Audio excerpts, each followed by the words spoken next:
Hello and welcome to Season 4 of the Sunday Podcast, presented by sportsshoes.com. I'm Olli Lum. And I'm Matt Seddon. This podcast is all about elite distance running in the UK. We're here to give you all the latest news updates around the sport, as well as weekly interviews with athletes and coaches. Stay up to date by following us on Instagram and X at Sunday Podcast. And make sure to subscribe to our YouTube channel too, where we post athlete workout videos, shoe reviews and more. Thanks for listening, and as always, we hope you enjoy the episode. Hello, welcome back to another episode. London Diamond League has just finished. Matt and I even waited around to watch the sprints, as after the Netflix documentary, we're into it now. So Noah Lyle was obviously a massive feature of that. Took the dub. So we watched that, didn't we, mate? But we want to talk about those distance races, don't we? Obviously, Keely Hodgkinson in today's podcast. Oh my God, mate. 154. I mean, it's funny because they're British champs. One of the things I would have loved to ask Keely had I managed to get her in the mix zone was, what's it going to take to win the Olympics? Are we going to see a 154? Do you think you're in that kind of shape? Answered the question for us, and I mean that was just incredible. I mean you could tell. I've never seen an 800 runner get out so well in that first 20-30 meters. Like clearly the kind of 400 training that she's been doing, or I guess speed work and stuff. Oh my God, she just got out so hard. She was like straight up on Riki. Straight to the front. Erin Wallace pacing, and like Wallace was just more there that I think so Keely could like key off her and have a clear run, and yeah, like she had the lights and she was just supreme, mate. I mean, that was Rudisha-esque 12 years ago. Like 154.6. We were just saying sixth all time, fastest time in the world, Semenya in 2018. Make of that whatever you want. And before that, it was Chelimo, the Kenyan, 2008, 154.0. And then obviously you've got the Czech and the Russian who are like leading the way on 153, and that's the world record. And the world record is pretty much exactly a second, I think, faster than Keely, 153.6, something around that mark. Are we going to see a world record in Paris? Do we think Keely is able to run 153? If not this year, when? Just so many questions. But first of all, like, what's a run? And I guess the women that followed in behind as well, Riki was phenomenal. And that's just kind of how Riki likes to run, isn't it? Really, really hard. And it's something that we saw under Andy Young time and time again. And I think, she's had like COVID at Euros, supposedly, and stuff like that, and just perhaps lacked a little bit of confidence. And it kind of took a race today, like where she could just run behind Keely, not think, and just really get after it to show her form. Because before today, she struggled a little bit. Like I was talking, where would Phoebe Gill come today? Because she put Riki away quite comfortably at British champs. But you think Phoebe Gill wouldn't have beaten Riki today? I didn't say not Riki. I said she obviously she doesn't beat Keely. I think Phoebe Gill does well in that race though. I want to talk about Georgia Bell as well. 156. The comeback is ridiculous. Yeah, it's crazy. Like, and I think that's putting her in great stead going into the 15, because obviously, look, Laura Muir had her turn 353 the other week. Georgia Bell obviously running a massive 15 PB, but speed wise, she's absolutely there. And I think when it comes to those minor medals in Paris, when everyone's going to be going backwards because the front, I presume they're going to go off pretty hot. The likes of Kivier gone, Jess Hull. Look, I think that third spot is up for someone who's kind of sitting in a bit and is actually kind of kicking for third, with a few people going backwards. So it's all to play for, isn't it? But yeah, on Keely, that's a ridiculous run, isn't it? It's phenomenal. I think she's shape wise, she's ready to go. I don't know. We've said it the past few years, though, haven't we? It's one thing going in as the favourite, and another thing winning it. I think this year I can't see anything stopping her there. No way. She's one of the heaviest favourites, I think, after this performance today, going into the whole Olympic Games. I think Moo, by the way, people are saying about how unfortunate it is she didn't make it to the Olympics. She's not even running that well. Atlanta Track League ran last night. She ran 2 flat, led it from the front, got beat, got 5th in the race by 4 other Americans, and there, I did have a question mark over. I know she fell at the US trials like really early on in that final, but even through the rounds and stuff, and when you watch it back, like there was no guarantee she was going to qualify for the team outright. I don't think. the Americans had a very strong team. You look at someone like Ali Wilson running another 157.5 today, and people like that. And I think they've got some great athletes coming over to Paris, and I'm not even sure Mu would have made it. So, that matchup, I feel like might not have been that good anyway because Keely's gone up a level and Mu seems to have kind of gone back. Um, so yeah, but I think, like you said, she's the heaviest favorite. She was super, super impressive. That London Diamond League is the fastest Diamond League. I honestly think it's faster than Monaco. Um, and the only reason I think it is faster than Monaco is the crowd. 60,000 people, absolute sellout. You just don't get that anywhere else in the world. You honestly don't. And they've done so well because a few years ago, this was maybe just pre-COVID or was it just after? I don't know. Where it used to be longed out over a whole weekend, Saturday and Yeah. Sunday afternoon, and it just all you're doing is just spreading out the 60,000 people who want to go watch it over 2 days, kind of, and it started to lose its real magic. Mm. Whereas now cramming it into the smaller window again, it kind of follows that Diamond League window a little bit more, 2 till 4 bang. I know we have a few events before it on the Saturday afternoon, and it's just packed. And that is one of the reasons why for a Brit, it's so, so fast. Yeah. And that track's quick, isn't it? Like you said, it's Oh, and the track's electric, of yeah. course, but I mean, there's lots of fast tracks in the world, Mhm. but I think it is the crowd. Yeah, it's got to play a big difference. So yeah, that's Keely really. I don't really know what we can say about that performance. It was perfect, wasn't it? Like you can't ask for anything more. Personal best, one of the fastest times ever. You win the race, you dominate. You're putting away someone who's run 155. I mean, that's the thing as well. Like, 'cause it doesn't look as impressive if they then go and run like 159 behind her. Yeah. But actually, when you look at the like how clear she is of Riki in 55, of Georgia Bell 156. Hmm. Yeah. Yeah, it's just another level. Yeah, like you say, Phoebe Gill obviously didn't race. I presume she could have done. She's going to the Olympics. Look, could we see three Brits in the final? I think we 100%. we definitely could. How many medal though? I think we think at least one, potentially two, and then who We knows? are so, yeah, we are so good right now in the world. And yeah, you throw Gil in there, we're probably getting 1 to 4 in that Diamond League. Arguably have the best 450 runners in the world. The only thing Georgia Bell might be thinking is like, I'm going for the 1500. Maybe I am an 800 runner again. Once upon a time, she was, when she was younger, she was a extremely good 800 runner. And maybe that is her event. Maybe that's an event she'll look to kind of build on next year because running 156.2, that literally puts her third in the world this year. And I just think like she's probably going, God, yeah, it's probably and I think having Keely in the races and stuff is a massive advantage because she'll probably, she would know what she's going to do. If it's fast, she can follow and she's strong, she can make it through the rounds. So, I mean, it would have been fun to see what Georgia Bell could do in the 800. And with that, Anyway, I'd love to see like in training at what point these kind of ladies even out. Like how long does Keely have to go before Georgia Bell starts putting her away in training, for example? Like I would love to know. right, yeah, like on Does is it Georgia Bell does yeah, Georgia Bell put her away in a 15, or actually is Keely doing things in training? We just don't know yeah. because we never see a race of 15.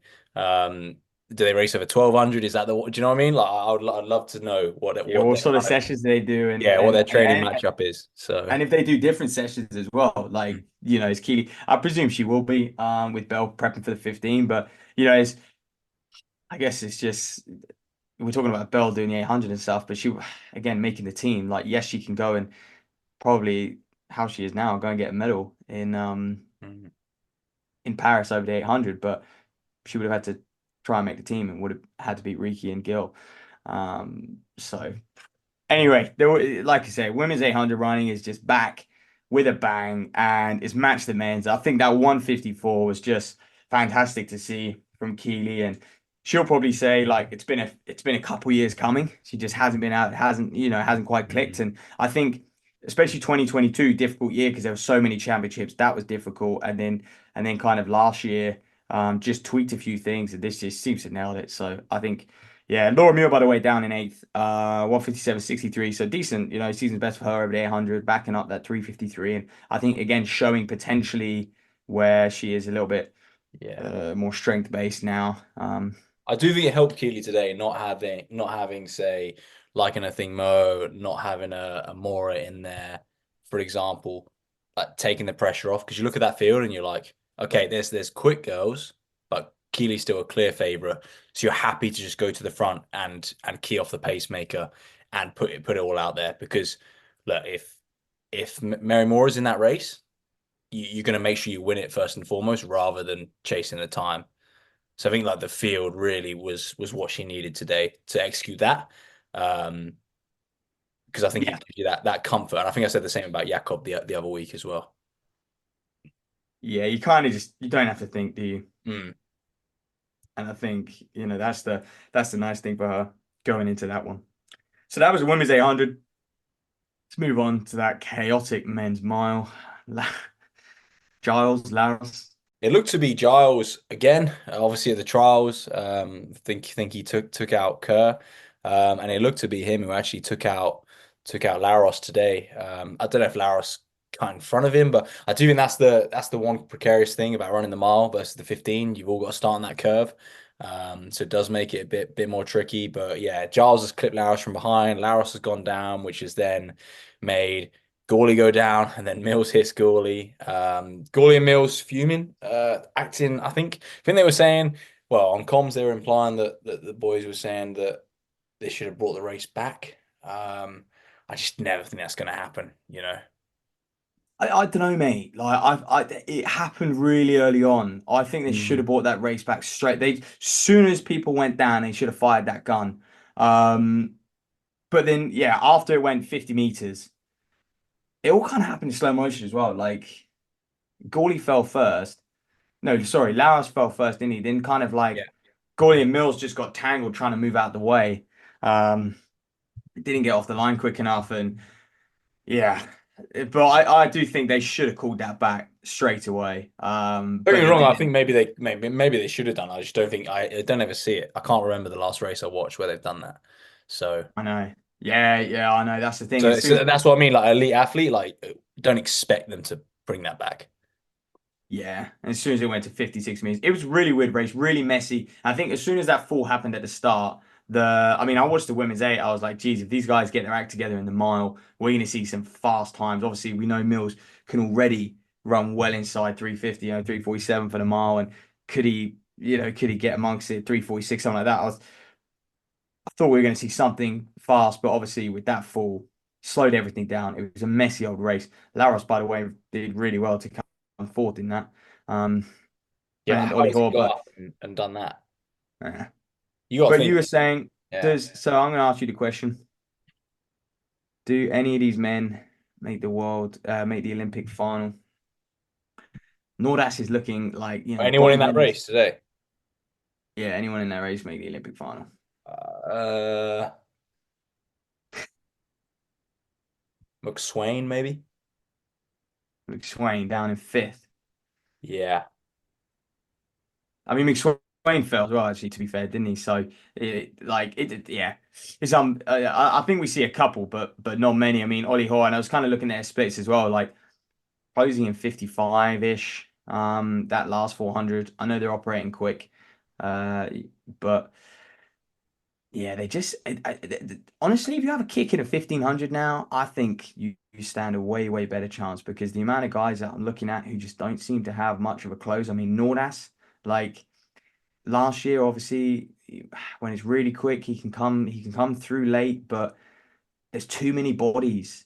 There's just too many bodies able to run 330 now. And so if you haven't got that gear to get round them, you are stuffed. And Yeah. this is why I think Cole Hocker is going to be such a threat. Come back. Oh, Cocker. Cole Hocker, mate. Duh. That's it. That's what we're calling him Mate, I'm now. tired. I was at a wedding yesterday. I'm operating off like 5 hours sleep. I'm exhausted. But yeah, honestly, that's why I think he's gonna be a massive threat. Like we talk about Kerr, we talk about Jakob, but Cole Hooker is actually my outside shot to win the title in Paris. Even though we love Kerr, so we want Kerr to do it, but he's just deadly. Yeah. Cole Hawker is deadly. He looks like to be back to his best as well. Easy. Because he kind of a couple of years he was a bit iffy, after his kind of breakout season. Obviously still at Oregon at the time. Yeah, look, I think the problem comes from trying to run the time itself though. Like you mentioned, all these 330 guys, the reason they don't have a kick is because they're all trying to run a 330 because they have to. And they have to do Mm, it on a regular basis. So they have to train to do that, which is not the same as training to run 339 with an absolute filthy last lap. mm. Yeah. Bring back Yeah. So, McLuffy. That's what I say. well, we got the new Magaluf anyway, Sajai. Imagine if he pulls a double. Oh, Hey, that the would be. Olympic preview coming next week. Bang. I can't believe it. We literally that opening ceremony is going to be next what Friday, Yeah. and then of course we got Wow. the athletics kicks off the following weeks. It's just going to be mega. Can't wait. We're going to be doing podcast every single day. We'll bring out the prediction contest as well. Probably talk through that next week's episode. So lots to look forward to with the Olympics, obviously, and then let's move on. So that was the men's mile. I mean, really unfortunate for Gawley and Mills. They were probably the two guys we were going to spend a lot of time talking about. So we'll move on. I wonder if, see, we're just talking straight away after the meet, but I wonder if they went on the warm-up track and smashed out like That's exactly what I was thinking. a Yeah. hard session, mate. We'll have to get some info on on people who are there. They races 1200 for each other, 1v1. I don't know. Yeah, I was thinking that get someone on a bike, get Hass on the bike or something, Yeah. pacing the guys, go run like a 346, 347 or something. Because they've got Hey. Lane in that 400 with Matt Hudson Smith. I don't know. Right, I mean, geez, it's good to see a Brit running 43 seconds for the 400 as well. That was just astonishing. Um, Um, Yeah, into that 3K then, mate. Because we haven't touched upon that. Obviously, that was the first distance race that kicked us off. Me and you were having a chat kind of off air before we started recording about how beneficial it is for kind of our domestic guys being in a race like that. Because obviously, look, they've come away with a host of PBs. But I was kind of making the point that I just think if they're PBing in that race in those conditions, yes, they got the crowd, the track. That is not the right way to do it, in my opinion. Kind of going out in 60s and then kind of drop into 64s mid race. nah, mate, they didn't do that. They went out and see like if you like who are we talking about here? I mean, Rowe went out in 60, and he dropped to like a 62. The guy ran 738. 60 highs would be, 736. 61 deads is 737. So he's actually run that very even and he's closed hard. Like I just think in a 3K, you're so much on that red line. You do need that respite kind of like laps 3 and 4. I think a 5,000 is a little bit different. You can like really pick it up just because the margins are slightly bigger. 10,000 as well. You can really close hard that last, sort of K, 800, that sort of thing. But at 3,000, if you try and just hold a really even pace, I actually think it's so difficult and you end up just not being able to cash in on the last lap, the last 600. And, to kind of echo that, they went and ran 54 on the last lap, 54 mids.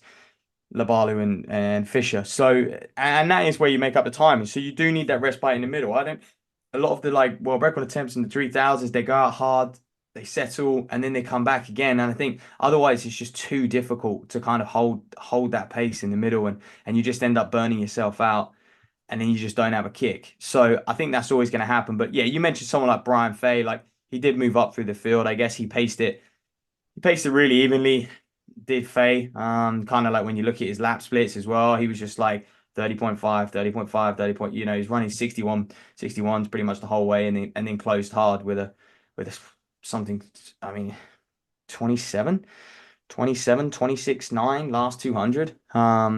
Like in classic Brian Fay fashion. So, he made up a bit of time there. But I think let's just talk about the Brits. Obviously Labalu and Fisher, like incredible, 727.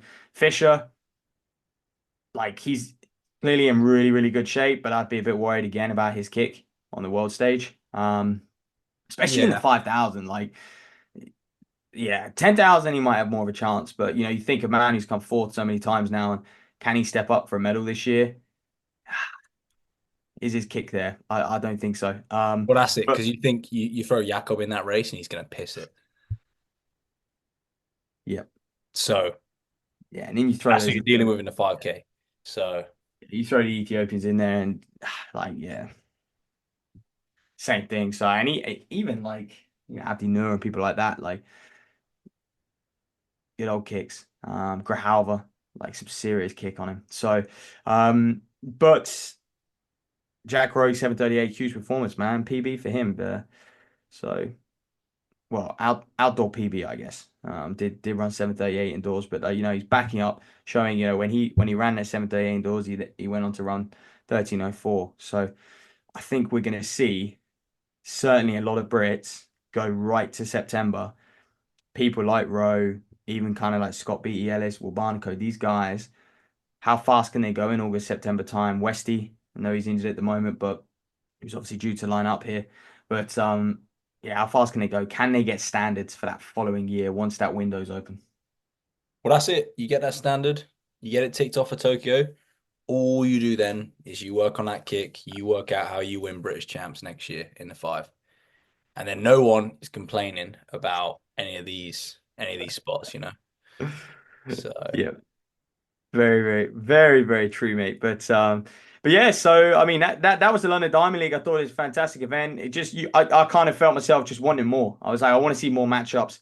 You know, ideally, yeah. Imagine, we talk about chasing times. Imagine if it was a 5,000, something like that. But good points for the lads there at that meeting. So, but yeah, the 800 was fantastic, and women just on par with the men now, seeing some electric time. So, I mean, Paris is around the corner, and yeah, the level. Crammy mentioned on comms, he said, the level of running right now has just gone up another notch, and mm, all sorts of reasons why, but I think it is just this Olympic year, and that's it. And it's funny because a lot of athletes, even Keely, coming out saying about how after Tokyo she actually really struggled motivation wise. And I almost think the best time to kind of announce yourself is post Olympic year because there is a dip. The best in the game, they do have a little dip off, don't they? And interestingly, Kerr talking about how he's going to commit to the Grand Slam track next year because he wants to kind of put himself in new places and really bring the sport forward after he's kind of ticked the box of being an Olympic champion. We're going to see him at more exhibition events, and if you can call the Grand Slam that, but yeah, we'll see how that unfolds. But yeah, great Diamond League. I agree with you, mate. Like three distance races, not enough for what me and you want, but is what it is. We will look forward though to Paris. We don't have long to wait, as you mentioned. So not too long to worry about. And as you said, we'll kind of get our teeth stuck into our own predictions next weekend. exactly that. I mean, someone as well, just actually as we just finished up, I want to talk about is Sam Reardon, by the way. 145 9 800-meter man last year. 2023, you're thinking, geez, this guy, like, he's pushing well. He's gone to European under 23s. Like, he's representing Britain numerous occasions at junior level, world junior, stuff like that. Moving so well over the 2 lap distance. And moves to the and just focuses on 400 this year. I don't know why he chose to just focus on 400s. I'm sure he's got a reason for it. We would love to talk to him. But and then runs 44 in the 400 in the B race at the Diamond League today, and I'm just like, that's incredible. And it got me thinking, like, do enough athletes in the sport experience different events, not just when they're young, but how about when they're kind of 22, 23? Do they try different events? Because if he's running 44/7, what's better, 44/7, 145/9? Hmm. We'll have to ask But also, let's think about Ben Patterson's story, right? That guy dropped down, did yeah. some 400s, and he came back. And look at him now. So look, like you say, when everyone's dipping next season, Sam Reardon, is he going to be the guy over the 2 lap distance again? So we Yeah, it's should. weird. Like, I mean, I say what's better, 44/7 is the Olympic standard. So he could have been at the Olympic Games. Hmm. And yeah, it's just so but yeah, so like I said, I think you mentioned Ben Patterson as well. He's mixed. Keely's obviously mixed between the two events, and At the moment, it seems like the best 800 runners come at it from a 400 background, or that kind of speed. Um, we don't tend to see them do any 15s, if any. I think it's No. the way the 15 is now. Like we were speaking about before. I think because it's such a strength game, it's really hard to do that double these days. Yeah, if the 1500 is being won in 3:35 still, Yeah. the 800 guys go, poof, I could get in there and Yeah, I kick. could jog around a couple of Yeah, laps and then yeah. start concentrating. So yeah. Yeah, you make a good point, man. So yeah, that was Diamond League, and then I mean, other news, obviously Phoebe Gill signed to Puma. So good for her, full-time professional now as she finishes school. And then we got to start talking about I want to just quickly talk about that Tooting BMC coming up on Wednesday. It's a few good things, a few good races coming up this week, but this is very much, I believe, the best track middle distance races we have in the country, hands down. And like it was last year, it is again this year. The guys down there are doing a fantastic job. Dan Shaw and the team at Tooting, and they really want to big up the sort of build this event to be, just in the calendar for Brits, but also internationals, and have like a really high caliber meet in this country because, Phil Norman's saying we don't have many of them, if any. And talk about the fields, mate. I mean, in the 800, we got five men, 146 or quicker. Tom Randolph kind of leads the way there. Jack Higgins, he broke four the other day at Dave Clark Mile. Tin and Crorkin. Um, 19 men sub 150. Adam Spencer entered, the women's 800, 9 sub 202. Katie Snowden's due to do it. Kai Malanga, Katie Edwards, these sorts of people, Louise Shanahan. Um, so that's going to be exciting. Men's 1500, by the way. 10 men, 336 or quicker. That A race is sickening. You got people like, sort of Scott Beatty in the B race, these sorts of guys. You got Will Barnico who just ran 748, and what he's done. Ben Reynolds, these guys 340 men.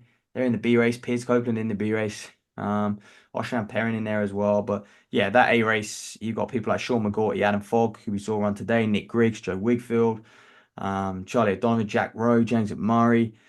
So all these guys, Morgan Beadlescombe, who was also in the 3000 today, by the way, coming off the Diamond League. So whether these guys bouncing off the Diamond League will do the 1500, we'll see. But yeah, basically 10 men, 336 or quicker, 29 men, 340 or quicker at this Tooting BMC, by the way. Sam Tanner in there, Sean McGaughty as well. Forgot to mention them. Women's 1500 as well, six women, 415 or quicker. Men's 3000, got a bunch of guys, 14, 15 guys, sub 815. And a women's 3000, 10 or so athletes, 930 or quicker as well. Got some really good domestic. The 3000s are kind of more domestic fields than international fields. But again, both setting up to be great races. I think it's going to be a fantastic event, as always. They've got wave lights, piece of hands, beers, free physio lump. Maybe that will cure my catalogue of injuries. They cure ribs. Can physios cure broken ribs? Maybe. Sure they can. Um, Sure they can. but yeah, so I mean, speaking to the guys and kind of what they've managed to do over the last few years and put on that event and continue to just kind of grow it. And I think the time in the season really cool because captures those athletes who are just about to head off to the Olympic Games. Multiple Olympians who are doing it, mostly Aussies. But also it captures all those guys in the UK, like the Jack Rose and people like that, who obviously aren't going to the Olympic Games or World Championships, whatever it may be each year, and they just want to run fast and have a good dust up in the UK. So I think, yeah, the time frame of this meeting is spot on as well. Yeah, and from an event that is kind of leading the way, as you said, in terms of kind of making sure we have races in the UK that are of a world class level, to a bit of the opposite end of the spectrum. And we're not kind of trying to have a moan, but we're almost just trying to appeal to people to start doing their national champs. Like we were just looking through the England champs results, um, and nothing against the winners at all, just the lack of people in general in some of these events. For example, six men in the 1500 final, one senior woman in the 800 meters. When is it not enough to win your national title and your national champs? That's my question to athletes. And look, don't get me wrong, like I appreciate that there's other things, like there's other events that might excite people more, but we need to do Maybe something about it, don't we? Like it should be an absolute honor to go and get a bronze medal at the England champs. it's just lost its credibility though, man. Mm. Like, look, the England champs as well this year. I found out it was on a little while ago that it was on a Friday, Saturday, and Sunday. I'm like, who the hell has signed off that to be on a Friday night? Oh, it wasn't even a Friday night. Basically, Friday afternoon. It did go into the evening, of course, and basically what they've done is they've realised, man, the senior champs is probably just a little bit watered down, and they chose to merge it with the under 20, under 23 champs, which is so often quite a big deal for those junior age groups to qualify Europeans, World Juniors, that sort of thing. Um, and so they've like merged it all as one championships over 3 days. So, and that is basically just because I think the seniors has just started to become very watered down. Like in a lot of distance events, it was just under 23s and seniors. I mean, we've always been a bit funny about the under 23 age group. I think it's brilliant on a European level to transition. Like you see it, European cross under 23 is brilliant. Get your vest, go to a kind of championship like that, and same on the track, I guess. Look how it helped people like kind of like Rory Leonard as well. But it is a bit of an age group, whereas like I'm not being funny, especially when you look at the eights and 15s. More often than not, let's say you got the top 10 in the UK, probably eight of them are under 23s. It's the look at the women's 800 and stuff like and men's 800, like they are, most of them are kind of 22, 23, 24 around that age anyway. So they merged a lot of the races under 23s and seniors. Under 20s still a little bit separate because obviously it's world junior qualifying. But yeah, I mean that was the first thing which you're probably like, oh well, that's never ideal. Trying to attract people to do your England champs and you put it on a Friday. Um, Obviously implications. People up north, God bless them, they would have had to stay the night down in Birmingham probably. They were doing it, so that's kind of like 2 days Hey, off loads work. of people would have to stay the night. That's the thing. Like Yeah, you down. can't Yeah, I guess. Yeah, trek to Birmingham from like Birmingham's pretty central, but yeah, no, as in like so many places that you would have to stay the night, for example. Booking time off work, things like that. And yeah, it's just not ideal, is it? Like, and I get that. I get most people qualify, most people who we would want doing these events to make it strong will be doing their British champs, but yeah, we need to do like I don't know what the answer is. So this, I guess, this is me having a bit of a moan, but there's got to be some well, it's funny, mate. incentives Yeah, to I do. just I just said to you, 29 men, 340 or quicker going to Tooting on Wednesday night, but yeah, in the men's 1500, six of them wanted to contest the English championships. Yeah, And this is a championships, back in the day, people like Cohen Ovett, they would do, the 3As, but it's just a different era. And I honestly don't know what the answer is because we've been talking about kind of this event has been dying and dying, dying. But let's shout out the winners real quick. I mean, Ejiro Okori, that sole women in the senior women's 800, she won it in 211.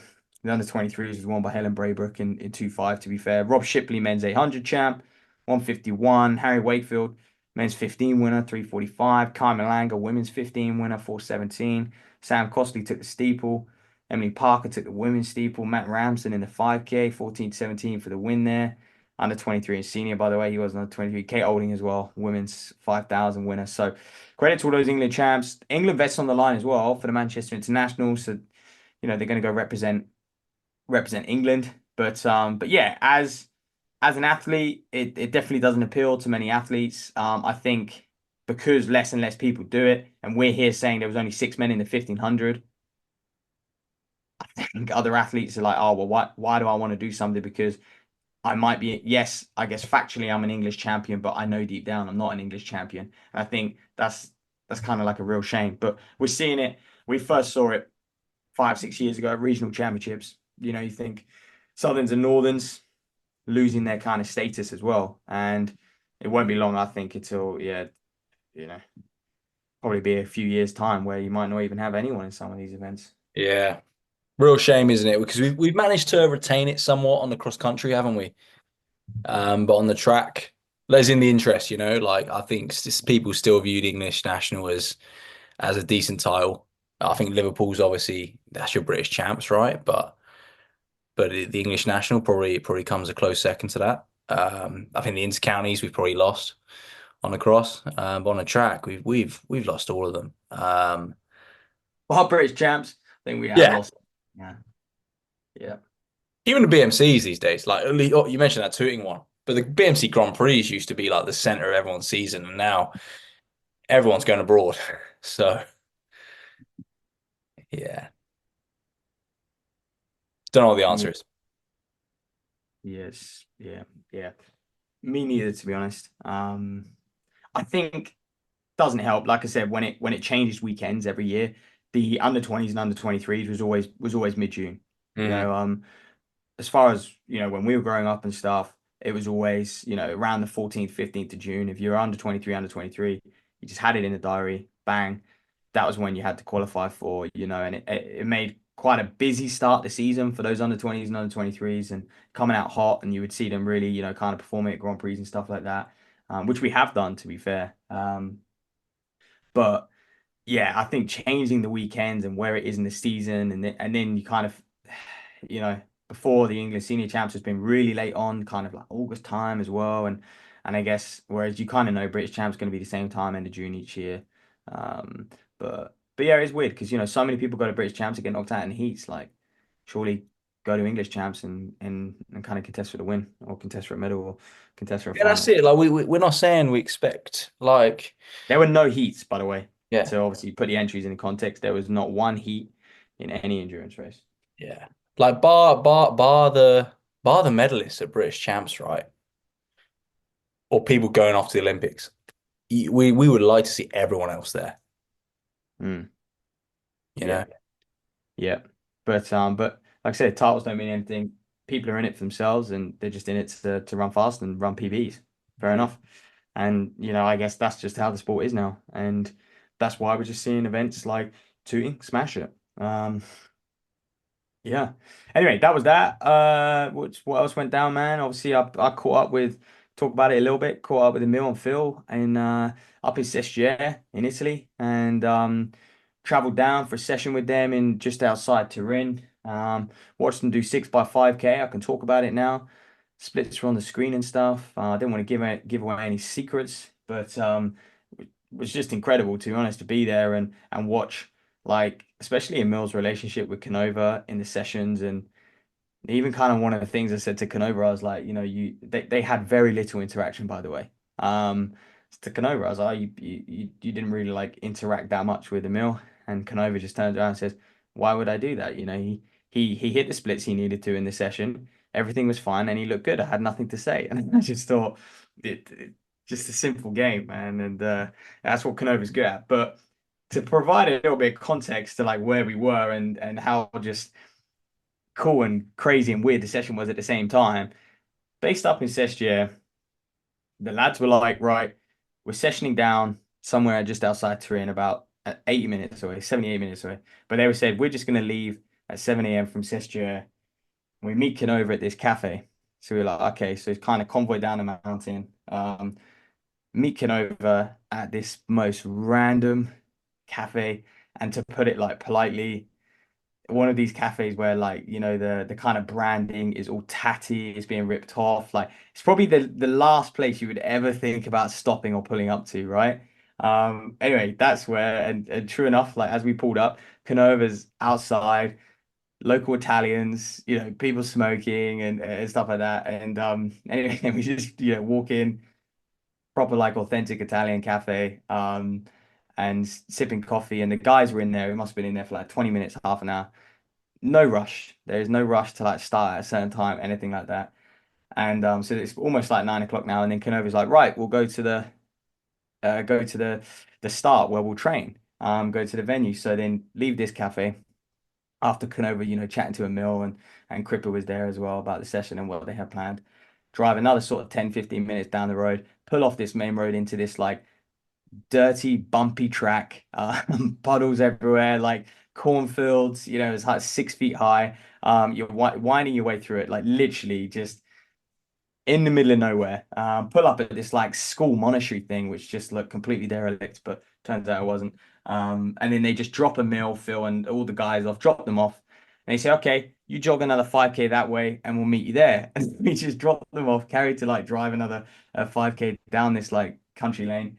And then obviously the session started, and then they finally rocked up.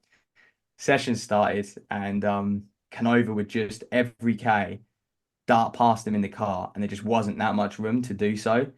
But he was just adamant he wanted to get every K split and shout out the window. And there were times where he was like, honestly, I thought the car was going to go in the ditch. Like he was two wheels on the ground sort of thing, and like two wheels just off the side into the ditch. But it was just fascinating, and it was just like these guys are the best in their world well, some of the best in the world, high profile athletes, and like it was just so simple, so raw.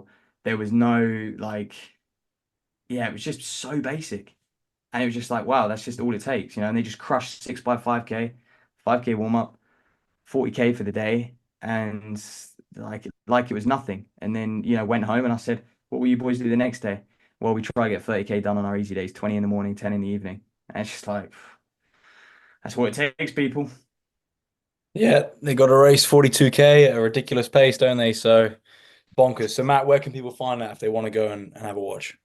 It's on YouTube, YouTube and Instagram as well. So and I must say, like the guys at Sport Juice smashed it. Like Danny Franks on the camera and Matt Pearson was on the photos and obviously Gavin coordinating it all and Luke and Danny at Forte kind of syncing it all up. But it just the purpose of video was to just go real behind the scenes and understand like who Emil is as a person, not just a runner. And I think they absolutely smashed it.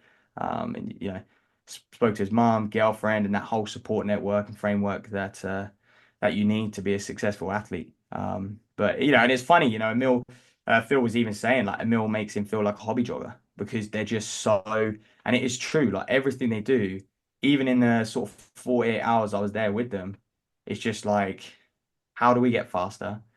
Will this decision make us faster? And we first met them up at the track and they were just doing their 10K shakeout in the evening and they were at the track for 2 hours. They ran laps of the track because it was flat and up on the top of a mountain for sort of 45, 50 minutes. And then did proceeded to do lots of stretching, lots of drills, lots of mobility, lots of core. Like there's just no shortcuts.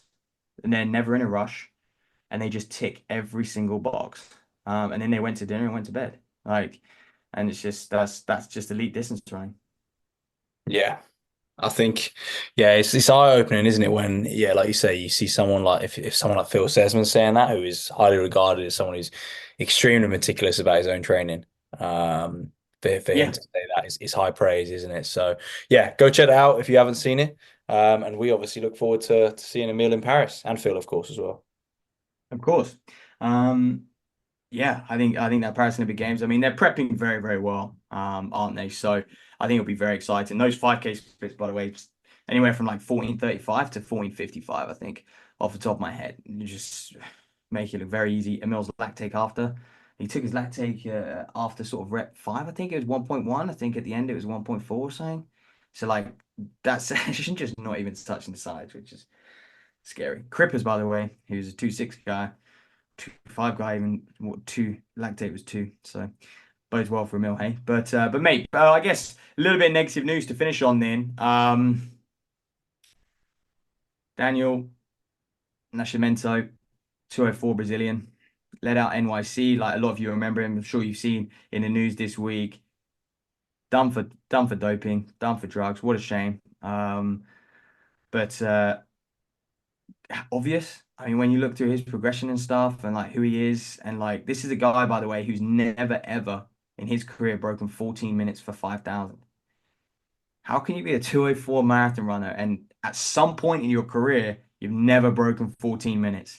Doesn't add up, doesn't make sense. He's been like, he had been running for a while as well. Like, I think he's got results on World Athletics from 2015, that sort of 2014 time, and was running like 14:15. Um, yeah, so never broke 14 and goes and runs 2.4. Doesn't add up, and there you go, busted. Yeah, like you say, a shame, but also a good thing. We're still catching them. We'll never catch up with all of them, but look, it's a good thing in a way. But yeah, it's just bonkers, isn't it? Like there's so many more that will never be caught, isn't there? I do worry sometimes. Like we talk about cycling as being the worst ever, but Yeah. yeah, marathon running, athletics in general could. who knows? Who knows what's going on out there? Well, obviously, I just think it's so much easier because cycling. Like to be fair to them, like they're on the Tour de France for 21 days. Like it always baffles me how they can't catch them in that 21-day period. Mm. Like obviously, the science is usually way, way, way, way, way ahead of the testing. But like they do get tested a hell of a lot. Like these cyclists are really high profile. They're really well known. Obviously, there's more money involved, but in distance running, yeah. I mean, when you talk about marathon running, you're like, you can Pop up for a evade race here and there, don't you? anything. I mean, to put it into context, this Brazilian guy, he did the Lisbon half, 63 minutes, and DNF'd in London this year. So we are July, and yeah, whatever you could say, he's preparing for Paris and stuff, and marathon runners don't race much, but yeah, in a 6 month period, he's finished one race. Like, Yeah. to be so easy to microdose. I think that's just the road in general. Like, it's just so easy to microdose, and yeah. So there you go. And we mentioned as well, a couple of Kenyans got busted in the week. Is Can't even remember their names. Not even that high profile. But again, they went around like 204. They had 204 personal best and stuff like that. So um, yeah, it's a state of road running. I Yeah. feel like it's not like that on the track, but you're more skeptical than me. Yeah, I try not to be, don't I? Oh yeah, like you start being skeptical, then what's the point? What's the point? So anyway, I think that wraps us up. Obviously, as you mentioned, mate, we'll be back next week. Preview in Paris. We'll give you our predictions. We'll get a prediction contest live. We better do that pretty sharpish, actually. So we'll get that live in the weeks. Hey, send us suggestions. What do you want the prize to be? What was it? 200 quid for British champs? How much can we get off sports shoes? Yeah. Yeah, let us know. But yeah, keep a lookout on Instagram. We'll post a prediction contest on there. So obviously at Sunday Podcast. Yeah, keep a lookout for that. And we'll catch you very soon, guys. Thanks for listening.